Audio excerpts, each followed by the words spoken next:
Pada kesempatan kali ini saya akan membahas tentang ayat yang berbunyi, "Ingatlah aku," dan ayat yang berbunyi, "Sebutlah namaku." Ayat-ayat itu semua dari Al-Quran. Apa yang dimaksud dengan ingatlah aku? Kalau seorang manusia dalam melakukan perbuatan, dalam melakukan aktivitas, dalam melakukan apapun yang berhubungan dengan alam dan makhluk hidup, kalau dia selalu mengingat Allah, maka yang akan dia lakukan adalah melakukan kebaikan. Kenapa? Karena Allah menyukai kebaikan dan dia akan selalu ingat bahwa perbuatan apapun akan dibalas sesuai dengan apa yang dia lakukan. Maka hisab pertama kali pada hari berhisab nanti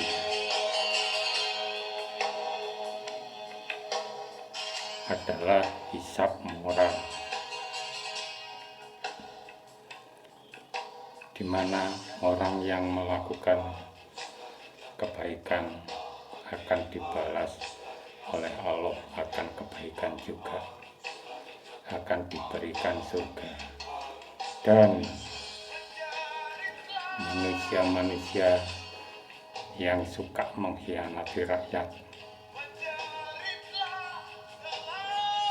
yang suka membohongi rakyat, yang suka mempecundangi rakyat dengan melakukan kebohongan-kebohongan, maka mereka akan mendapat celaka. Bahkan ada ayat yang berbunyi, "Celaka orang-orang yang sholat tapi lupa akan sholatnya." Bahwa mereka sholat itu tidak pernah ada artinya bagi Allah, karena akhlaknya dan perbuatannya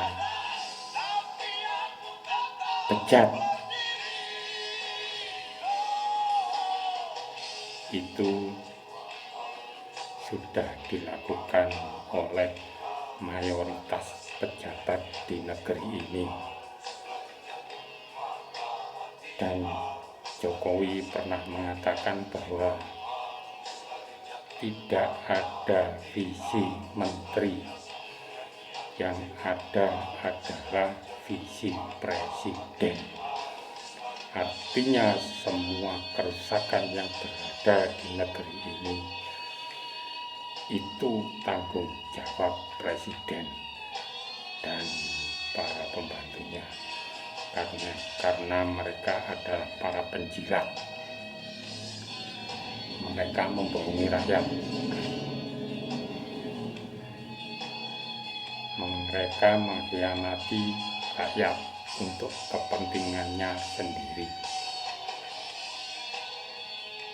Mereka berat akan duniawi.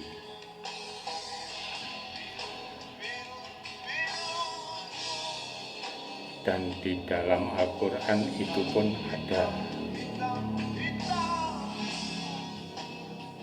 Bahkan sekarang mereka juga membuat adu domba antar anak bangsa. Jadi ayat yang mengatakan ingatlah aku tidak pernah mereka jalani. Mereka bilang aku Pancasila, tapi mereka merusak negara ini dengan ulahnya. Bagaimana Mahfud MD bisa menjadi menteri? Karena dialah penggagas MK, karena dialah yang memenangkan dalam gugatan 2019 pemilu, sehingga Jokowi menang, padahal dia melakukan kecurangan yang banyak dan terlihat jelas oleh mata. Salah satunya dia membawa alat pemancar berupa pulpen. Dia tidak pernah membawa alat tulis kalau penanya menanyakan sesuatu, beda dengan Prabowo Subianto dan Sandiaga Uno. Mereka membawa alat tulis untuk mencatat apa yang ditanyakan oleh penanya pada saat debat pemilu. Artinya Jokowi dan Amin Ma'ruf sudah mendapatkan jawaban dari pertanyaan yang akan diajukan. Itulah kecurangan presiden pecundang.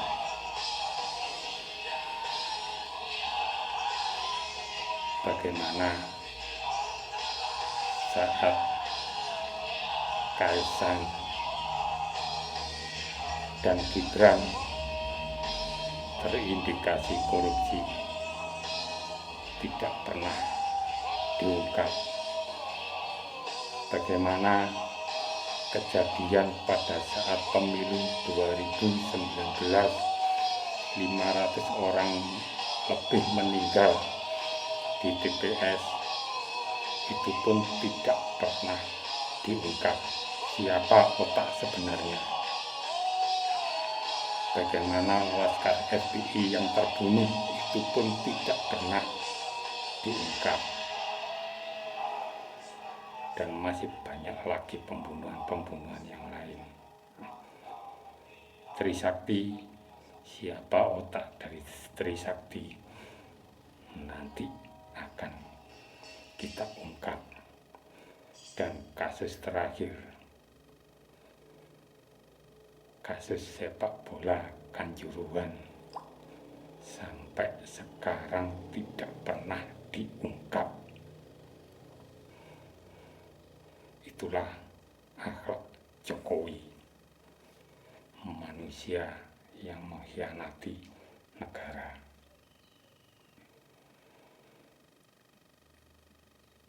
Itu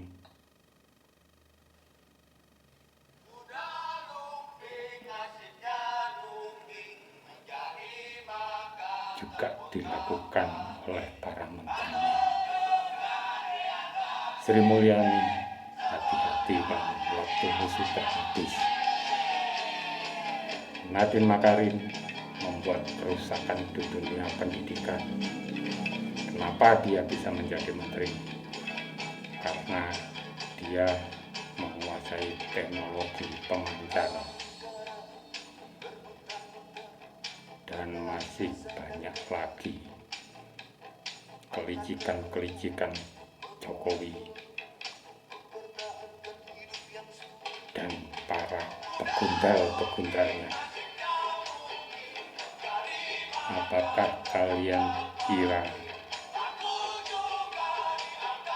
perilaku kalian tidak pernah akan dihisab oleh Allah? Kalian pengkhianat, akhlak kalian bejat. Hari penghisaban adalah hari yang akan menghisap para pejabat-pejabat pengkhianat negara. Silakan Waktu yang tersisa ini kalian buat bersenang-senang. Sebentar lagi akan kalian rasakan dari akhlak kalian. Bambang Tri seorang rakyat biasa. Dia berani membongkar keburukan Jokowi karena memang itu benar. Ijazah Jokowi itu palsu. Bagaimana Bupati Meranti nekat mengatakan Menteri Keuangan itu banyak iblisnya, karena dia sendiri sudah merasa sangat jengkel karena akhlak para pejabat, para pecundang, para pengkhianat rakyat.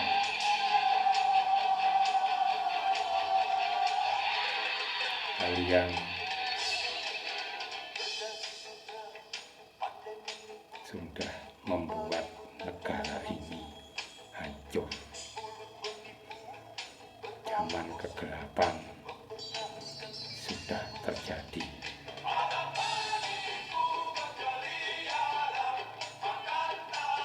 Maka tunggu, saat itu sudah dekat hari berhisab, hari di mana manusia akan dihisab sesuai dengan amal perbuatannya. Baiklah, akan saya jelaskan tentang sebut namaku. Sebut namaku kalau di dalam agama Islam bisa dikatakan dengan wiritan, menyebut nama Tuhan, merasakan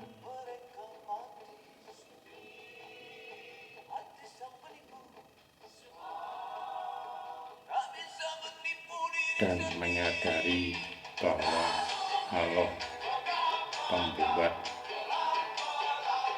alam semesta, bahwa Allah Tuhan yang berkehendak atas alam semesta. Wahai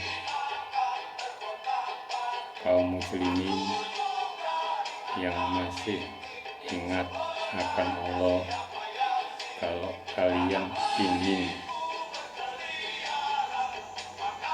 mengerti dan memahami Allah dan menampakkannya, silahkan kalian wiritan.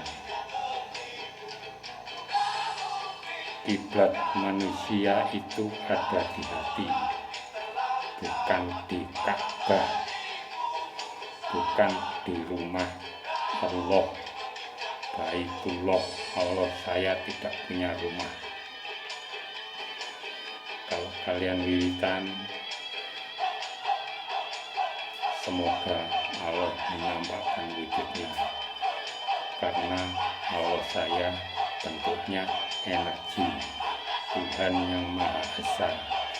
Energi itu banyak macam dan ragamnya, maha besar, yang meliputi alam raya, maha pengendali, yang mengendalikan bulan, matahari, bumi, Saturnus, Venus, Mars, dan lain sebagainya.